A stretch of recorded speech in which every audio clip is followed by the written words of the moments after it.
It was pouring rain outside the car, yet the man inside was on the verge of dying of thirst. He had been trapped in this luxury car for 3 days and 3 nights. His only source of water was the urine he had urinated 3 days ago, but the pungent stench was so overwhelming that he simply couldn't bring himself to drink it. Just then the car owner's voice came through the speaker. It was an old man. He explained that the reason he had locked the doors was to punish car thieves like him. However, if the man gave his ID number, so the old man could check if he was a repeat offender, he might consider letting him go. But faced with the old man's demand, the man flatly refused. Clearly this wasn't his first offense. The very next second, the old man remotely turned on the car's air conditioning. The modified system could be set to -10 degrees Celsius. The man shivered uncontrollably from the cold. He hurriedly put on his clothes to ward off the chill, yet he kept insisting he wasn't afraid in the slightest. Little did he know that the car was covered in surveillance cameras, allowing the old man to fully enjoy the sight of his pitiful prey. 10 hours passed. The man could no longer bear the freezing cold. Starving and freezing, he pulled out the handgun from his bag. He intended to break the window by force, but the bullet ricocheted off the glass and struck him in the thigh. He was done for. If he couldn't escape in time, he would likely bleed to death. Fortunately, a woman happened to be passing by at that moment. He immediately shouted for help from inside the car. He successfully caught the woman's attention. But strangely, when the woman approached the window, she merely applied some lipstick. It turned out the old man had long ago converted the glass into a one-way mirror. From the outside it was impossible to see what was happening inside. Moreover, the car's soundproofing was top-notch,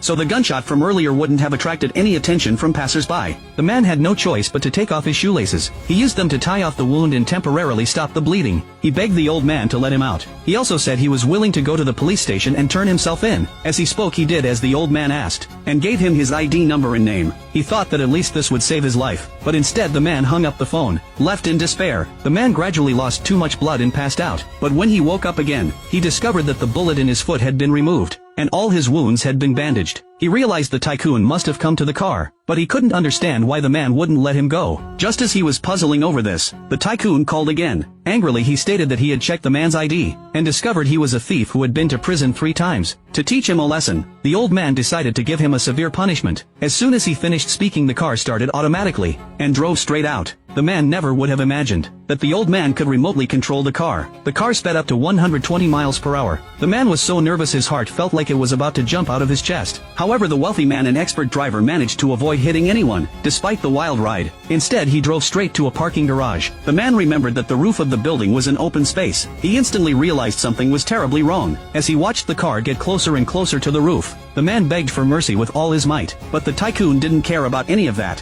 He drove straight up to the roof. He slammed the gas pedal and charged toward the guardrail at full speed.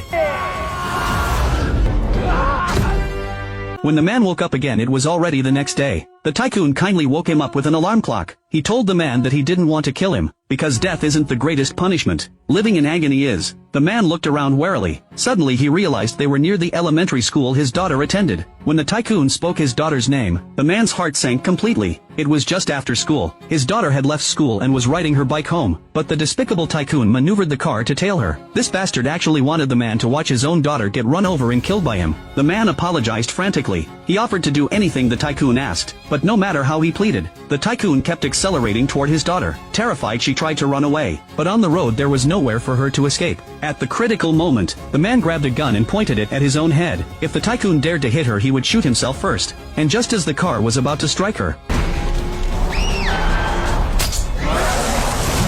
the man's threat worked. The tycoon admitted that at the very least he was a kind father. Still shaken, the man could no longer contain his rage. He decided he had to fight back. He was going to teach this old man a lesson. He took off his jacket. Then he clenched a plastic water bottle between his teeth. He began frantically dismantling the car's cameras. Only if the wealthy man couldn't see him would he have a chance to find a way to escape. Although the wealthy man was remotely controlling the electronic devices in the driver's seat, the man still managed to endure the excruciating pain and dismantle all the cameras. Immediately afterward, he began searching for a weak spot in the vehicle. Sure enough, behind the partition, he discovered the car's master control unit. He took a photo with his phone. The red button clearly visible was the safety switch. If he could just pull it out, he could completely cut off the car's power. However, the button was positioned far too deep. No matter how much the man stretched his arm, he couldn't reach it. Just as the man was struggling, the car suddenly pulled over to the side of the road. Then a figure slowly approached. The tycoon, unable to contain his impatience, unwilling to leave the man alone in the car, came over to him personally. He revealed his identity to the man. The man immediately launched an attack on the tycoon, but the tycoon easily subdued him with an electric shock. He tossed a bundle of rope over, ordering the man to tie his own hands. Tormented by the electric shocks, he had no choice but to comply. Once the man was completely immobilized, the tycoon calmly got into the car. He chambered a round in his pistol. Then he started the car and drove toward the outskirts. It was clear that the tycoon intended to take the man's life, and then dump his body in the middle of nowhere. Before he died, the man asked the tycoon why he was doing this. The tycoon told him quite openly. It turned out that when he was young, the tycoon and his daughter were walking down the street. They were ambushed by a thug who tried to rob them. During the struggle, the thug accidentally fired a gun, killing his daughter. This incident cast a shadow over the tycoon's entire life. Now he was terminally ill. He was nearing the end of his life. So he deliberately modified his luxury car and parked it in a slum. He set this trap to wait for thugs like the man to take the bait. Then he would mete out justice to them. The wealthy man spoke with all the rhetoric of righteousness, but this was clearly using the name of justice to carry out his own vigilante justice.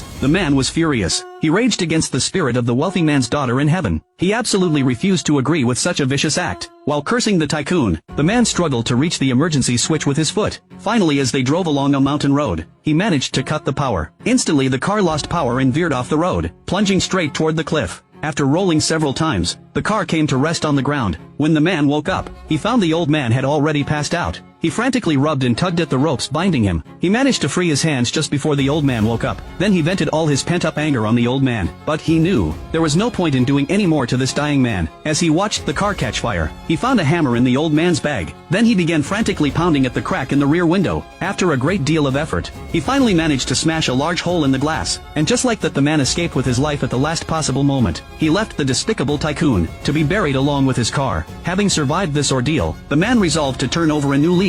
He vowed to work hard with his own two hands to give his daughter a better future.